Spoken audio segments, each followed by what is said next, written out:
Benjamin Sears. Welcome to Movement Snacks, bite-sized morsels of movement designed to nourish you in all the ways. Today, we'll work through the spine and map it out using the magic square, work into some hip extension and shoulder extension. Both of those things are excellent to help you have good posture, decompress your lower back, and bring your lungs to the front of your body so that you can have a ripe and robust breath. So for today's practice, you're going to need either a stack of books like this or a yoga block turned on its side. Let's see, I have Tom Wolfe's Bonfire of the Vanities, ABC of Reading by Ezra Pound, Shift into Freedom by Locke Kelly, Mount Analog by Renee Dumal, Ezra Pound's collected poems, and Cabin Porn, which is a book of really cool cabins. Anyway, without further ado, let's get into the practice. Also, if you're doing this practice sort of in real time, not later on, long after it's been posted, know that today I believe is June 17th, and we just got one open space on our Montana handstand retreat, so I'm pretty easy to find. You can hit me up and jump in on that. And also please remember to subscribe to the channel. All right, so let's start in a quadruped position and measure the distance between your shoulder blades by touching your middle fingers together. And then pivot on the fleshy part of your thumb, the mound of Venus, until your index fingers point straight ahead. And now you're nice and measured up. And so now we're going to use the magic square just in the torso to map the spine. So start by magic squaring the hands, because that'll really put you in a stable shoulder so you can isolate the movement in the spine. So for 1, go to the center of the base of your palm. And then for 2, press down with the index knuckle of both hands. For 3, go over the top of the hand to the middle of the outer edge of the pinky side of the hand, and feel how connecting each point while maintaining awareness of the previous point really brings you into awareness of how your shoulders move and how your wrists fold. Okay, for 4, go up to your pinky finger knuckles, still in the hand. 5, go to the center of the base of, really the center of your hand, the center of the palm. 6, go to the fleshy part of the thumb. 7, go in between thumb and index finger, and then 8, keep all the other numbers, go over the top of the hand to the outer edge of the pinky side of your hand, and 9, go up between your middle and index finger, and then 10, keep all those points pressing, and imagine you draw a circle around your hands that then shoots energy up into your armpits, so you hollow your armpits and push the floor away. Now for 1, find the deepest point in your belly, like right where your belly feels like it connects into your pelvis, and pull in there.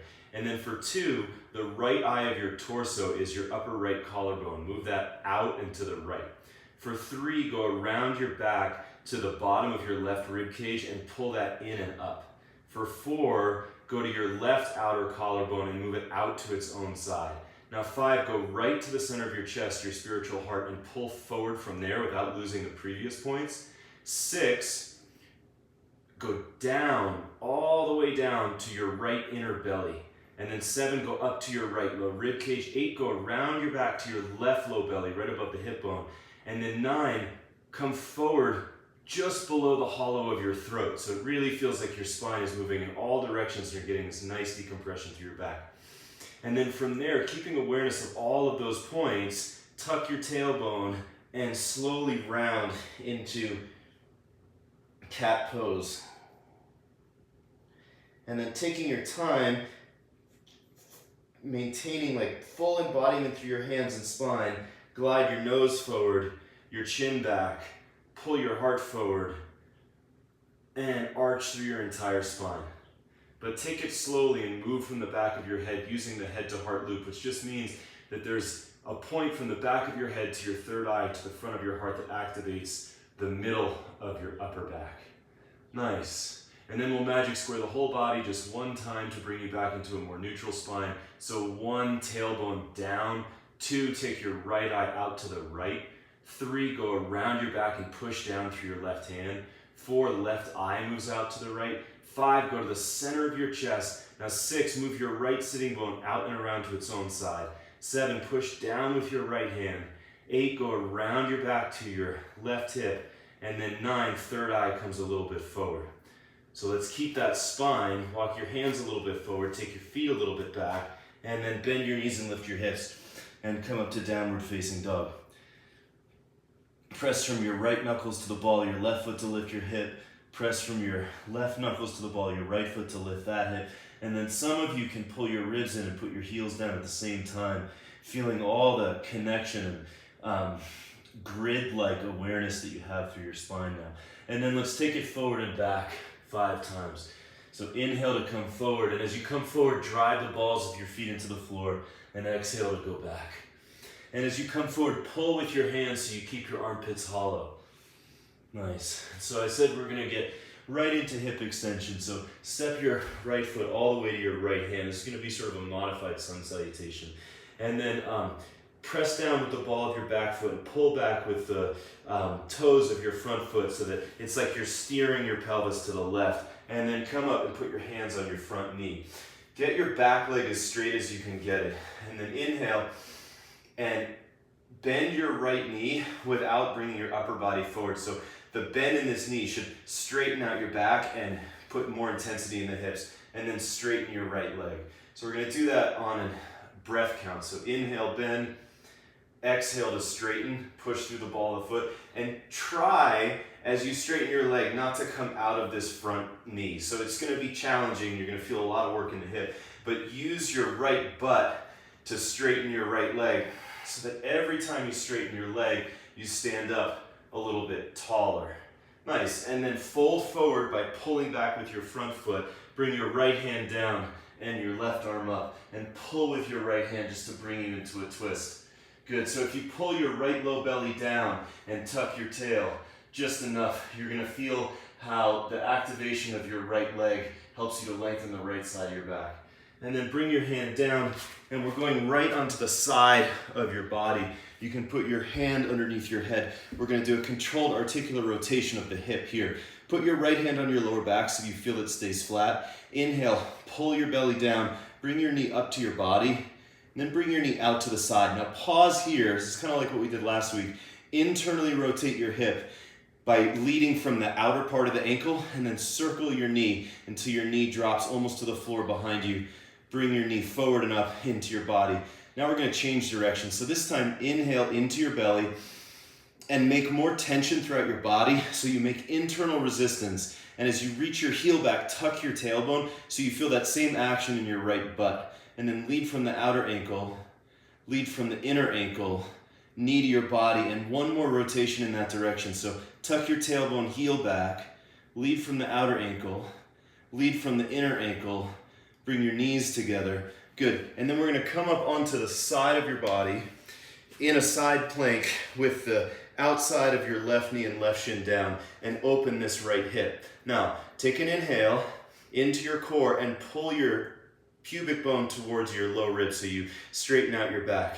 Nice. Press down with your left elbow, and then 5 breaths at your own pace. And each exhale, all you're trying to do is internally rotate your left thigh so that your hips turn just a little bit towards the ceiling. It's a really subtle movement, and you'll feel a lot of work in the outer hip.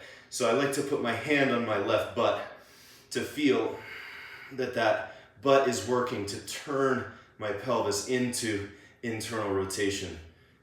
Okay, come on down to both forearms and extend your arms, and then take your left hand again and put it on your back. Take your right leg and bring it up. Now feel how as soon as you brought your right leg up, your back wanted to sort of arch and compress. So tuck your tailbone, and just like we were doing when we were magic squaring the spine, inhale down into your belly, close your ribs, and then exhale and reach your right heel a little higher without opening your hips. So we're just isolating the right hip here. Inhale, tuck tailbone. Exhale, pull low belly in. Push the floor with your right elbow and reach your right heel higher. So you should feel a lot of activation in your butt and in the back of the leg. Again, inhale, tuck, exhale, reach your heel higher. Inhale, bring your knee in.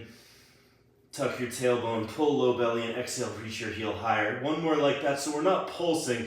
We're trying to gather a little more space each time. Exhale, drive your left knee down, reach your right heel up, and then just step that foot back. Bring your left forearm down, step the other foot back, and climb yourself back up into plank pose, back into downward facing dog. Step your left foot all the way to your left hand now, and bend your back knee down. So we're going one more time through the right leg, and then we'll switch sides. So straighten your right leg, crawl your hands up on your thigh, and push yourself up. And then inhale to bend your knee and tuck. Exhale, straighten your leg. Inhale to bend your knee and tuck. Exhale, do your best to straighten your leg. Also pull inwards with the ball of your right foot. 3 more. As you straighten your leg, pull your belly in so you really isolate the work in the front of the hip. And this feels quite intense in the front of that hip. Last one, straighten your leg. Good. And then fold forward. Bring your hands to the floor. And this time bring your left hand inside your left foot. Keep your right leg straight and bring your right arm up. There's an interesting balance in this twist, and it really comes from finding this outer right butt moving out to the right and the left hip pulling back. So you can put your hand on your sacrum and kind of tilt your pelvis up in this. Press your knee into your shoulder and then bring your arm up. And by pressing your knee into your shoulder and pulling your right foot in, you can stay in balance, even though it's actually quite a challenging balance in a weird way. So think that your knees move towards each other and you'll get a nice feeling of length in your right low back. Bring your hands down, step back into downward facing dog. One time, come forward into plank so that you see that you're using your own proportions as a measurement for these poses. So hands under shoulders and then balls of feet under ankles, and bend your knees and lift your hips. Come up to downward dog. I mean, you can put your heels down, but what I don't want you to do is walk your hands back or your feet forward, because the measure of the plank is the dog, and that's the lunge as well. So step your right foot forward and bend your back knee down. So now we work into the other hip. Straighten your left leg. Crawl your hands up on your thigh, and then use your hands to get as upright as you can. Inhale to bend your knee. Remember, the bend in the knee is not supposed to bring your body forward. Right? The bend in the knee is supposed to bring your body back by bringing your underpinning forward. So as you find more stability underneath you, you can get more levity at your second floor, and then that'll lift your vision as well. Straighten your leg. Inhale down into your belly. So your first floor is your terrestrial nature, right? Your ground of being, the ground underneath you. So it really is about getting grounded. And then second floor is where your heart and lungs live, and that's all about potential, right? So if you have stability, you can express your potential, and then you have the ability to hold a high vision. Nice. Okay, so come on down, and I'm gonna turn, and you're gonna come down onto your right side.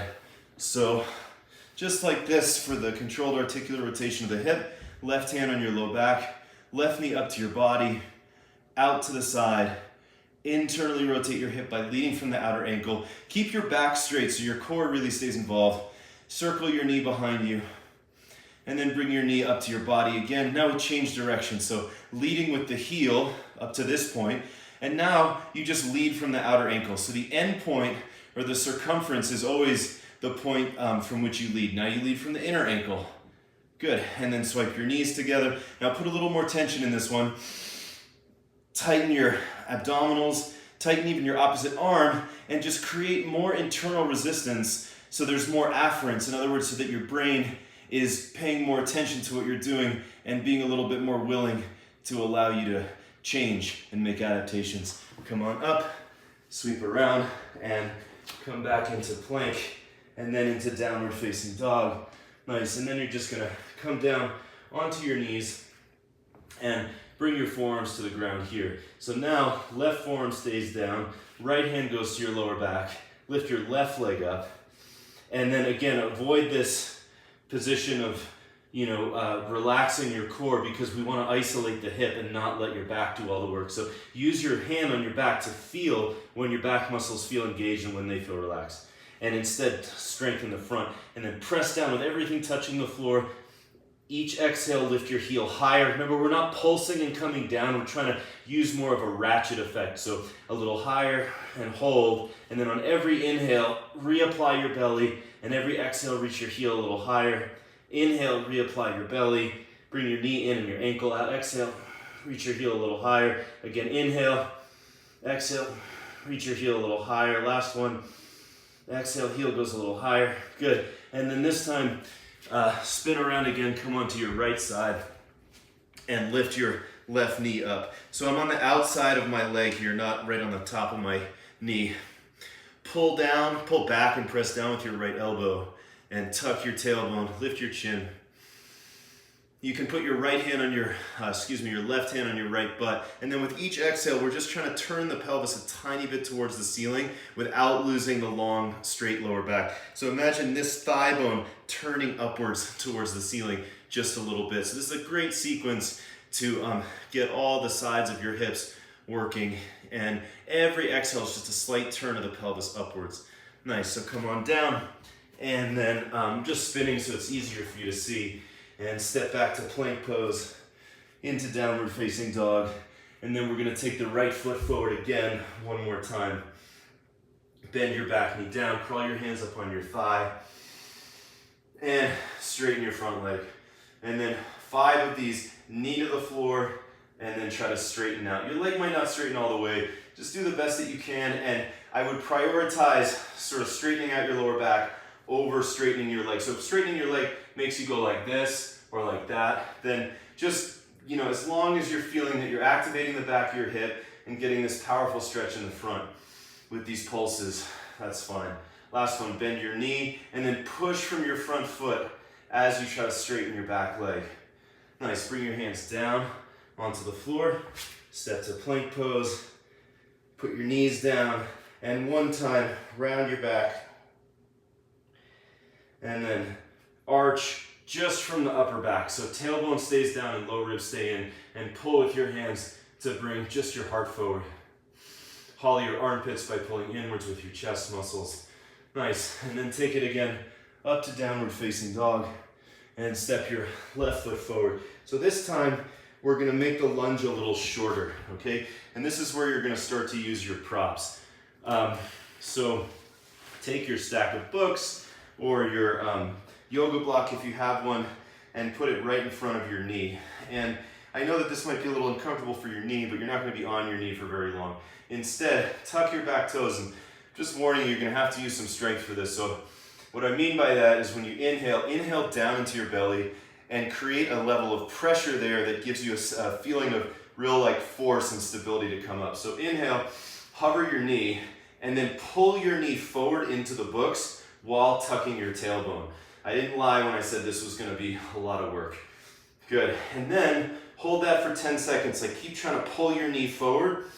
Now, tuck and try to straighten your right leg right where it is. It's not gonna straighten, mine's nowhere near straight, right? I'm not trying to stand up. Really, it's about driving through your right butt to bring more space into this right hip and lower back. And then again, pull your knee forward. We're just gonna do 2 rounds. You can take your arms forward if that makes you feel stronger. You can see it's really quite challenging. And then push back through your right foot, engaging your glute, drop your tailbone down. A lot of work here.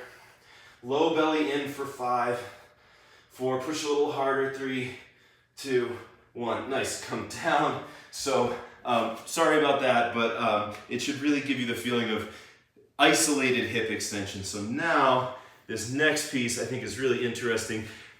In that one, you really have the assistance of the lunge position. Now, we're gonna make it completely active. So your right knee goes on the block, or the books, or whatever you've got, in this sort of stag leg position. And then you come down onto your side, you can support your head with your hands, and now press your right knee into the floor. Some people will need to bring their knee more forward to not arch the back. So keep your back straight, press your knee into the ground, and then internally rotate your hip, which just means that you kind of bring your ankle up above the height of your knee. Put your other hand on your lower back and really get a strong tuck. Feel that sensation.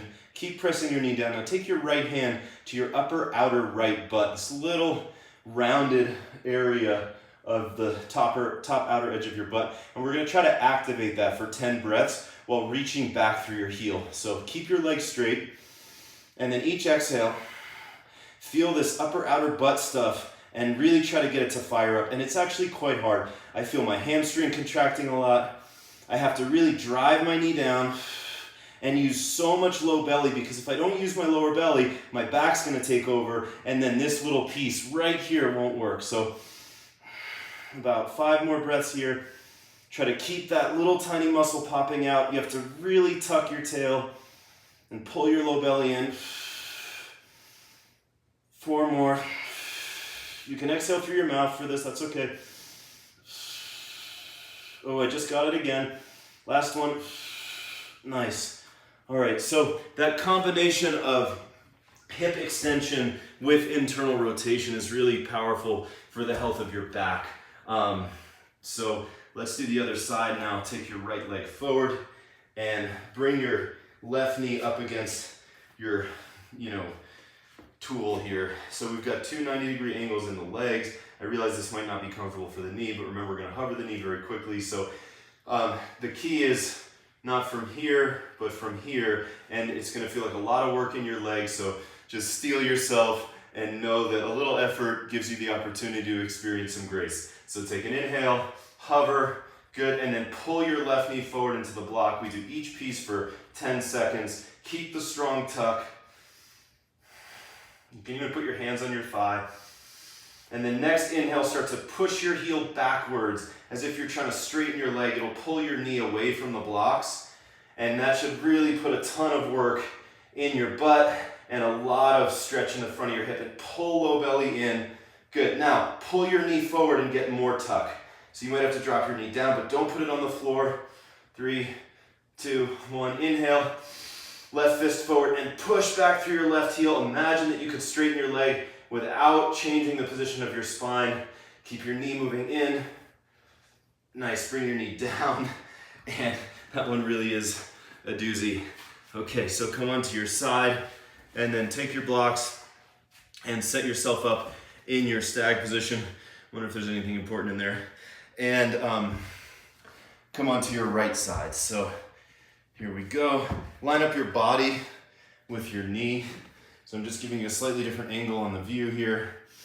But really, the big trick is to find this just from the hip. And I can guarantee that this kind of work, while it may not feel like flowy or, super, sexy, it's really gives you a lot of freedom in your body to find these little rotations and activations. So press your left knee down and lift your left ankle, and then pressing down through your knee, find enough tuck and enough low belly that if you touch your back muscles, they're there, but they're not squeezing.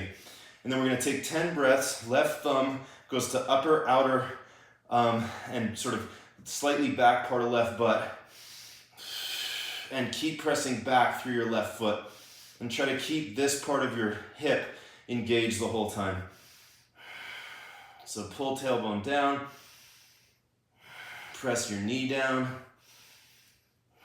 Each exhale, belly pulls in and you reach back through your heel. Keep contact with your knee against the block. That's what keeps you in internal rotation. 2 more breaths. Okay, come on up. You can slide your blocks off to the sides.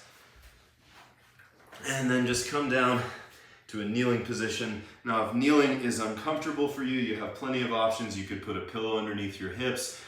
You could use your, makeshift props as blocks and sit on top of them in between your ankles like that. If that's not high enough, you can stack it higher. So we've done plenty of hip extension. Now we're going to work on shoulder extension. So shoulder extension is when your arm comes back this way. And it can be a really good movement to open up and create space in the front of your body. So that's really what we're doing through this whole little movement snack practice. So bring your knees together and tilt your pelvis slightly forward so that you have a fold in your hips, so that you're on a plumb line from the universe through the crown of your head down to the center of the earth.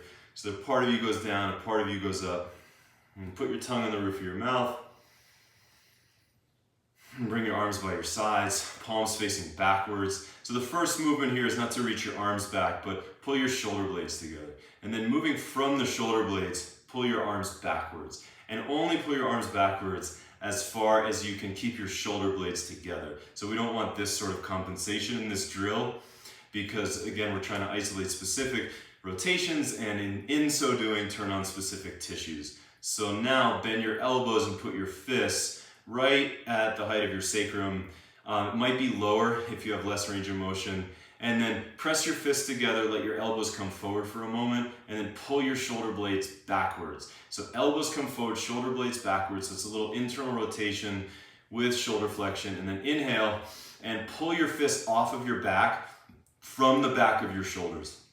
So keep your shoulders pulling together, elbows pulling forward, but fists reaching back. And as soon as I do that, I actually feel a stretch across my chest. So I want to lift my upper body up into that stretch without flaring my ribs. And then straighten your arms at that new height, fingers straight, shoulder blades together, palms higher. Squeeze shoulder blades, lift palms higher. Squeeze shoulder blades, lift palms higher. Good. Triceps might cramp a little when you do this, and then bend your elbows, make fists, maybe a little bit higher up your back, but not essential. Relax for a moment, let your elbows come forward. Now pull your shoulder blades together. Hold there, just feel what it feels like to truly activate all the muscles that move your shoulder blades, and then inhale, and now pull your fists off of your back, and maybe slide them a little higher, but not at the expense of the positioning of your shoulder blades and elbows.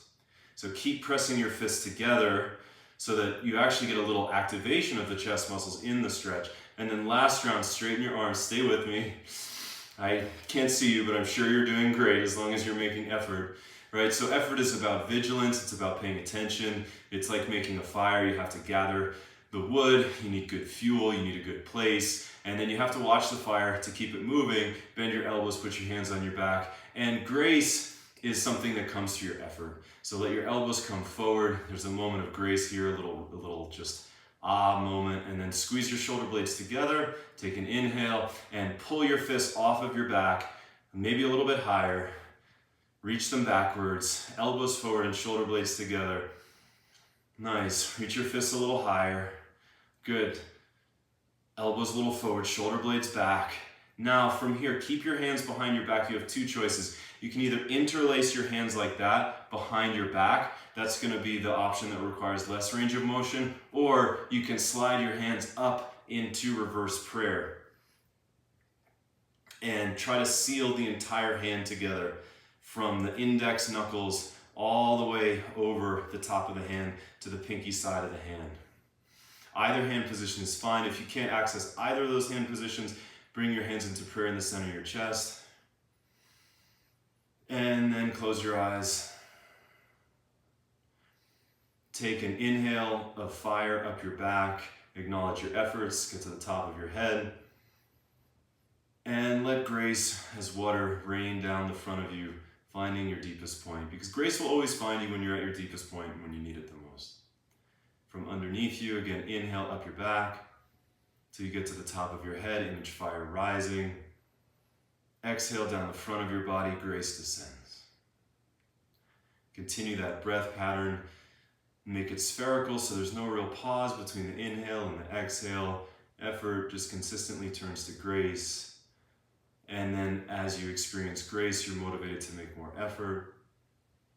So this polarity really informs your ability to continue doing the things that matter to you. Because there will always be moments where you need to make more effort. So make your efforts graceful so you can experience grace. Nice. Now, take the fire and bring it down underneath you and put the water on top of the fire, and then inhale like the pot is on top of the wood burning fire, and inhale from underneath you all the way up to the top of your head, and then exhale and let the steam out the top of your head. And as you do that, slide your hands out of there slowly, keeping them in contact, and don't shake them out even if you want to, because allow yourself to have the experience. Let your hands rest on your thighs and feel how the contact of you with yourself and your first floor and your second floor is soothing.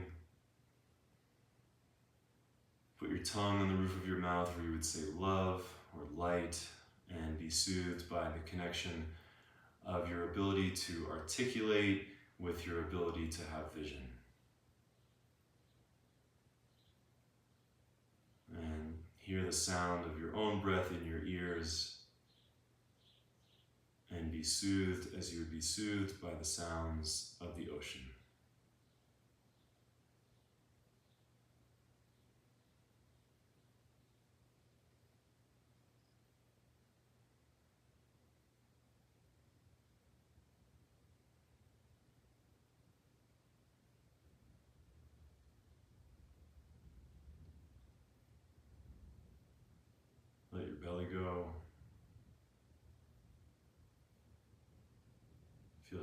eyes fit the wells of their sockets. Know that you are designed to fit yourself, just like there's a place for you in the world.